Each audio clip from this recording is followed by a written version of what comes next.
I give the floor to the representative of the United States. Thank you, Mr. President. The Jewish people are a patient people. Throughout 3,000 years of civilization, foreign conquest, exile, and return, Jerusalem has remained their spiritual home. For nearly 70 years, the city of Jerusalem has been the capital of the state of Israel, despite many attempts by others to deny that reality. The American people are less patient. In 1948, the United States was the first nation to recognize the independent state of Israel. In 1995, the U.S. Congress declared that Jerusalem should be recognized as the capital of Israel and that the U.S. Embassy should be located in Jerusalem. Presidents Clinton, Bush, and Obama all agreed with that position, but they did not act. They delayed in the hopes that a peace process would produce results that never came. For 22 years, the American people have overwhelmingly supported that position, and they have waited and waited. This week, President Trump finally made the decision to no longer deny the will of the American people. It's important to be clear about exactly what the president's decision does.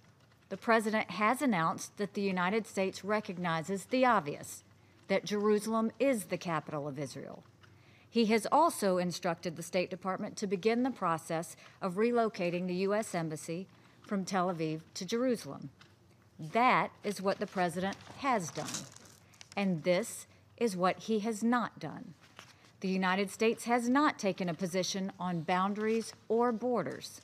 The specific dimensions of sovereignty over Jerusalem are still to be decided by the Israelis and the Palestinians in negotiations. The United States has not advocated changing any of the arrangements at the Temple Mount Harim al-Sharif. The president specifically called for maintaining the status quo at the holy sites. Finally, and critically, the United States is not predetermining final status issues. We remain committed to achieving a lasting peace agreement. We support a two-state solution if agreed to by the parties. Those are the facts of what was said and done this week. Now there are a few more points that are central to the discussion of this issue. Israel, like all nations, has the right to determine its capital city. Jerusalem is the home of Israel's parliament, president, prime minister, Supreme Court, and many of its ministries. It is simple common sense that foreign embassies be located there. In virtually every country in the world, U.S. embassies are located in the host country's capital city. Israel should be no different. The United States took this step in full knowledge that it will raise questions and concerns. Our actions are intended to help advance the cause of peace. We must recognize that peace is advanced, not set back, when all parties are honest with each other. Our actions reflected an honest assessment of reality. I understand the concern members have in calling this session. Change is hard, but we should never doubt what the truth can do. We should never doubt that when we face the truth, believe in the human spirit, and encourage each other, that peace can happen. To those who have good faith concerns about the future of peace between the Israelis and the Palestinians, let me again assure you that the President and this administration remain committed to the peace process.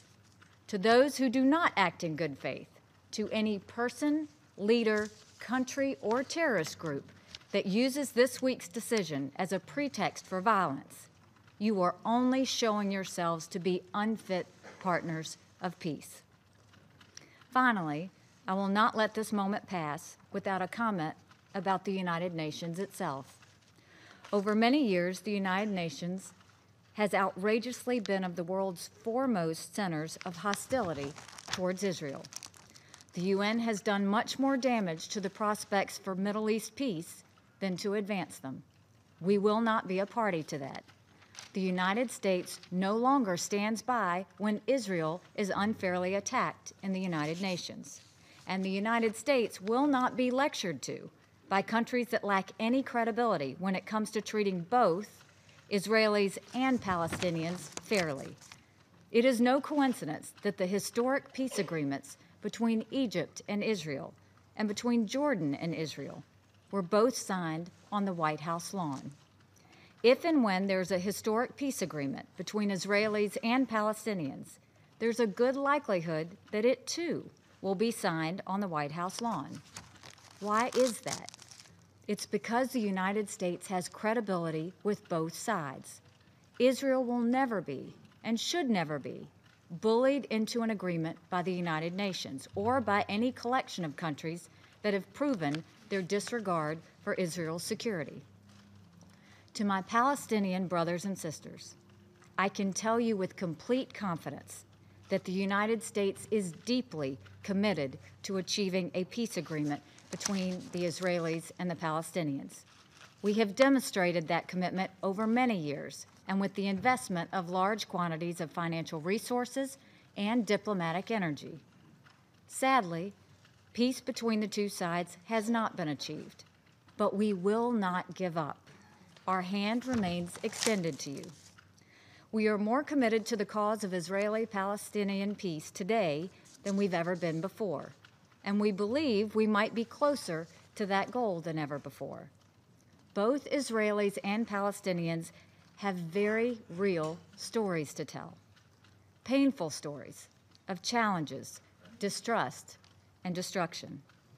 But this conflict is not just about the past. It must not be about all of those painful stories. It must be about future generations. Palestinian and Israeli children both deserve a future of peace, one no more and no less than the other. When those children are grown, they should look back and look to this time when the parties genuinely negotiated for their sake. These Palestinian and Israeli children deserve to have hope of a brighter and more peaceful future.